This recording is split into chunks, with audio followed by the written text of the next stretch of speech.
स्वागत है दोस्तों आज के मुख्य समाचार में। आज देश और दुनिया से कई अहम और बड़ी खबरें आ रही है दोस्तों। बात करेंगे हर खबर पर विस्तार से। उत्तर प्रदेश विधान परिषद की 11 सीटों के लिए 199 उम्मीदवार मैदान में। बीएसपी ने इस चुनाव से किया इनकार। जम्मू कश्मीर कांग्रेस में शामिल हुए 7 नए नेता। किसान संगठनों का जारी रहेगा आंदोलन, नहीं चलने देंगे पैसेंजर ट्रेन। भाजपा तृणमूल समाज को तोड़ना चाहती है, कांग्रेस ये नहीं होने देगी। अधीर रंजन चौधरी का बड़ा बयान। असदुद्दीन ओवैसी ने आरएसएस पर बोला जोरदार हमला। पश्चिम बंगाल में चुनाव पर राज्यपाल धनखड़ का बड़ा बयान। मैं अपनी पूरी ताकत लगाऊंगा। नीतीश कैबिनेट के 14 में से 6 मंत्रियों पर दर्ज हैं गंभीर आपराधिक मामले। मेवालाल पर शुरू हुआ बवाल। ममता बनर्जी का पीएम मोदी को पत्र, कहा नेताजी की जयंती को राष्ट्र अवकाश घोषित करें। कांग्रेस कार्यकर्ताओं पर लाठीचार्ज मामले में गहलोत सरकार का बड़ा एक्शन। 4 आईपीएस के तबादले, सिरोही और कोटा के एसपी बदले। बंगाल में जुबानी जंग, राज्यपाल का सरकार पर निशाना, तो ममता बोली बाहरी गुंडों की मनमर्जी नहीं करने दूंगी।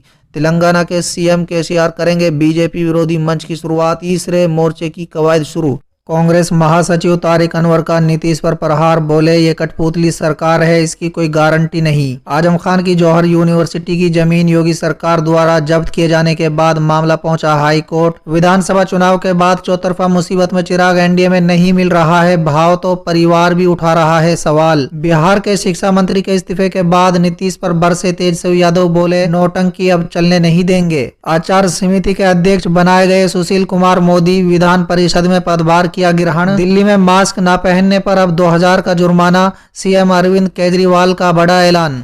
तो चलिए देख लेते हैं आज की पहली बड़ी खबर। उत्तर प्रदेश विधान परिषद की 11 सीटों के लिए 199 उम्मीदवार मैदान में। बीएसपी ने इस चुनाव से किया इनकार। जी हां दोस्तों, बता दें उत्तर प्रदेश विधान परिषद की खंड स्नातक और खंड शिक्षक क्षेत्र से 11 सीटों के लिए होने वाले चुनाव के लिए नाम वापस लेने की अंतिम तारीख मंगलवार को खत्म हो गई है। इसके बाद भी अभी मैदान में भारतीय जनता पार्टी, समाजवादी पार्टी, कांग्रेस और शिक्षक संघों के अलावा निर्दलीय समेत कुल 199 उम्मीदवार मैदान में हैं। निर्वाचन आयोग द्वारा जारी आंकड़ों के मुताबिक सबसे ज्यादा 30 उम्मीदवार मेरठ स्नातक क्षेत्र में, जबकि सबसे कम 11 उम्मीदवार लखनऊ शिक्षक खंड निर्वाचन क्षेत्र से हैं। दोस्तों बता दें शिक्षक और स्नातक खंड निर्वाचन क्षेत्र से विधान परिषद की 11 सीटों के लिए 1 दिसंबर को मतदान होगा और 3 दिसंबर को परिणाम घोषित किए जाएंगे। चलिए अगली खबर। जम्मू कश्मीर कांग्रेस में शामिल हुए 7 नए नेता। जी हां दोस्तों, बता दें जम्मू कश्मीर में मंगलवार को एक ब्लॉक विकास परिषद के अध्यक्ष सहित 7 नेता शामिल हुए हैं। कांग्रेस का अध्यक्ष, उपाध्यक्ष और पूर्व मंत्री रमन भल्ला की उपस्थिति में वो पार्टी में शामिल हुए। दोस्तों बता दें कांग्रेस में शामिल होने वालों में पूर्व अतिरिक्त डिप्टी कमिश्नर अब्दुल्ला कयूम मीर भी थे। चलिए अगली खबर। किसान संगठनों का जारी रहेगा आंदोलन, नहीं चलने देंगे पैसेंजर ट्रेन। जी हाँ दोस्तों, बता दें किसान संगठनों की बुधवार को हुई बैठक में पैसेंजर ट्रेन और मालगाड़ियां चलने का मामला एक बार फिर उलझ गया है। दोस्तों बता दें किसान जहां केंद्र सरकार से पहले मालगाड़ियां चलाने की पहल करने की मांग कर रहे हैं, वहीं दूसरी ओर उन्होंने 26 व 27 नवंबर को दिल्ली में जबरदस्त प्रदर्शन करने का ऐलान किया है। दोस्तों बता दें किसानों का कहना है कि उनका आंदोलन पहले की तरह जारी रहेगा। यदि केंद्र सरकार मालगाड़ियां चलाने का निर्णय लेती है तो पैसेंजर ट्रेनों की आवाजाही के बारे में भी सोचेंगे। चलिए अगली खबर। भाजपा तृणमूल समाज को तोड़ना चाहती है, कांग्रेस ये नहीं होने देगी। अधीर रंजन चौधरी का बड़ा आरोप। जी हाँ दोस्तों, बता दें पश्चिम बंगाल कांग्रेस प्रमुख अधीर रंजन चौधरी ने बुधवार को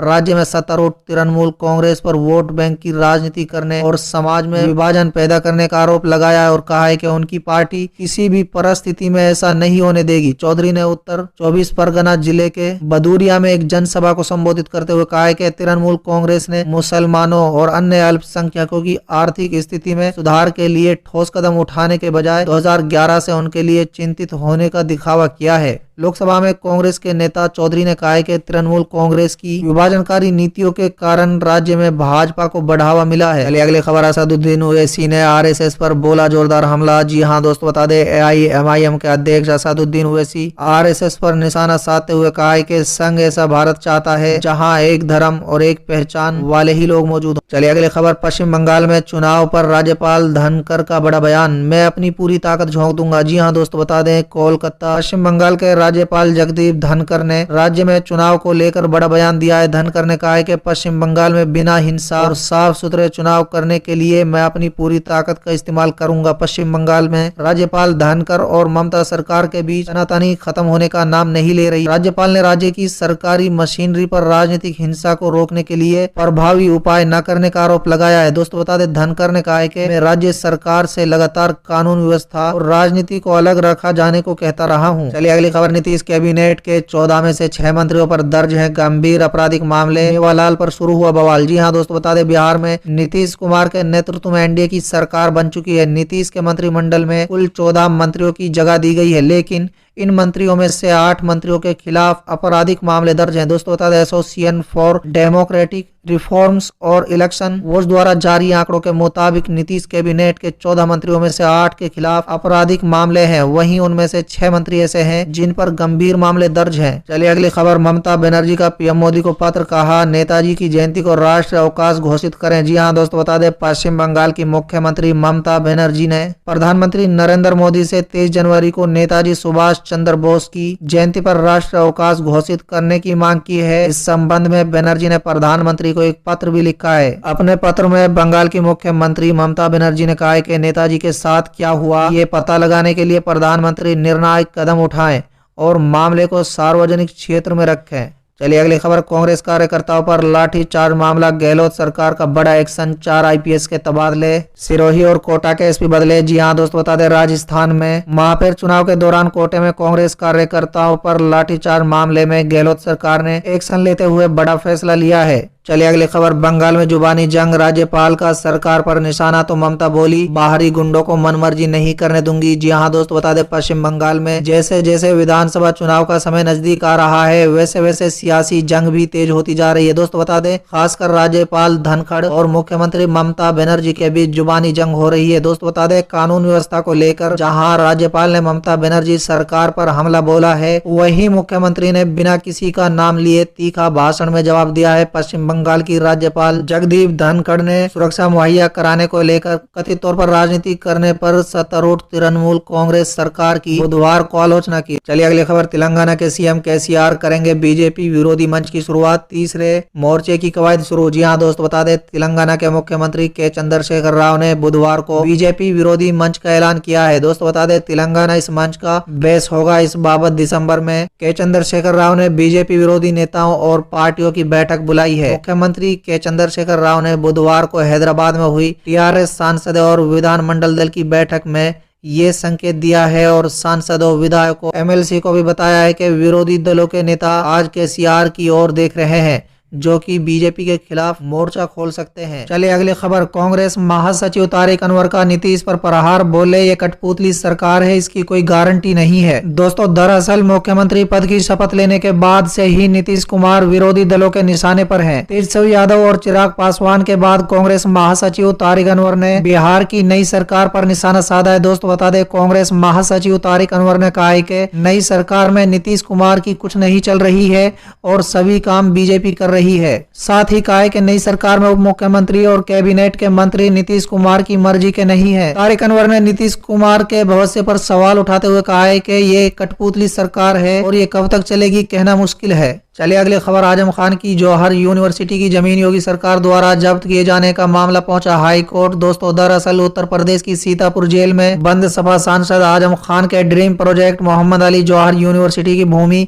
सरकार द्वारा जब्त किए जाने का मामला अब हाई कोर्ट पहुंच गया है। दोस्तों बता दें, एडीएम प्रशासन रामपुर के न्यायालय में हाई कोर्ट की दुहाई देते हुए जौहर ट्रस्ट के अधिवक्ता ने कार्रवाई स्थगित करने की मांग करते हुए 1 माह का समय मांगा है। एडीएम द्वारा सुनवाई के लिए अब अगली तारीख 23 नवंबर की दे दी गई है। चलिए अगली खबर। विधानसभा चुनाव के बाद चौतरफा मुसीबत में चिराग, एनडीए में नहीं मिल रहा है भाव तो परिवार भी उठा रहा है सवाल। दोस्तों दरअसल विधानसभा चुनाव के दौरान बड़े बड़े दावा करने वाले और भारतीय जनता पार्टी के साथ मिलकर बिहार में सरकार बनाने के सपने देखने वाले लोक जनशक्ति पार्टी प्रमुख चिराग पासवान ने नतीजों के बाद लगभग चुप्पी सी साध रखी है। दोस्तों बता दें, अब खुलकर नहीं संभल कर और बचकर बोल रहे हैं। हालत ऐसी हो गई है कि अब अपने भी नसीहत देने लगे हैं। दोस्तों बता दें, नीतीश कुमार के नेतृत्व में जब राष्ट्रीय जनतांत्रिक गठबंधन की नई सरकार बनी तो अपने तरीके से बधाई भी दे डाली, फिर भी भाव नहीं मिला, यहाँ तक कि सरकार के शपथ ग्रहण समारोह से भी बुलावा नहीं आया। तो सवाल भी उठ रहा है कि चिराग के इस हासिल के लिए कौन जिम्मेदार है। चलिए अगली खबर, बिहार के शिक्षा मंत्री के इस्तीफे के बाद नीतीश पर बरसे तेजस्वी यादव, बोले नोटंकी अब चलने नहीं देंगे। जी हाँ दोस्तों, बता दें बिहार के शिक्षा मंत्री मेवालाल चौधरी के खिलाफ भ्रष्टाचार के आरोपों के बाद मेवालाल चौधरी ने आज अपने पद से इस्तीफा दे दिया। दोस्तों बता दें मेवालाल चौधरी पर असिस्टेंट प्रोफेसर की नियुक्ति मामले में भ्रष्टाचार के आरोप लगे थे, जिसके बाद उन्होंने अपने पद से इस्तीफा दे दिया। लेकिन मेवालाल के इस्तीफे के बाद विपक्ष ने नीतीश कुमार के खिलाफ मोर्चा खोल दिया। तेजस्वी यादव ने एक के बाद एक ट्वीट करके सीधे नीतीश कुमार पर इस मसले को लेकर हमला बोला है। दोस्तों बता दें तेजस्वी यादव ने ट्वीट कर लिखा, मां मुख्यमंत्री जी, जनादेश के माध्यम से बिहार ने हमें एक आदेश दिया है कि आपकी भ्रष्ट नीति, नियत और नियम के खिलाफ आपको आगाह करते रहे। महज एक इस्तीफे से बात नहीं बनेगी। चलिए अगली खबर, आचार समिति के अध्यक्ष बनाए गए सुशील मोदी विधान परिषद में पदभार किया ग्रहण। जी हाँ दोस्तों बता दें बीजेपी के वरिष्ठ नेता और बिहार के पूर्व डिप्टी सीएम सुशील कुमार मोदी को आचार समिति का अध्यक्ष बनाया गया है। आचार समिति के पद पर नियुक्ति होने के बाद सुशील कुमार मोदी ने विधान परिषद में अपना पदभार गुरुवार को ग्रहण कर लिया है। चलिए अगली खबर, दिल्ली में मास्क न पहनने पर अब 2000 का जुर्माना, सीएम अरविंद केजरीवाल का ऐलान। दोस्तों दरअसल दिल्ली में कोरोना के बढ़ते केसों को देखते हुए दिल्ली सरकार ने बड़ा फैसला लिया है। सीएम अरविंद केजरीवाल ने बताया कि मास्क नहीं पहनने वाले को 2000 रुपए का जुर्माना देना होगा। अब तक 500 रुपए का फाइन लगता था।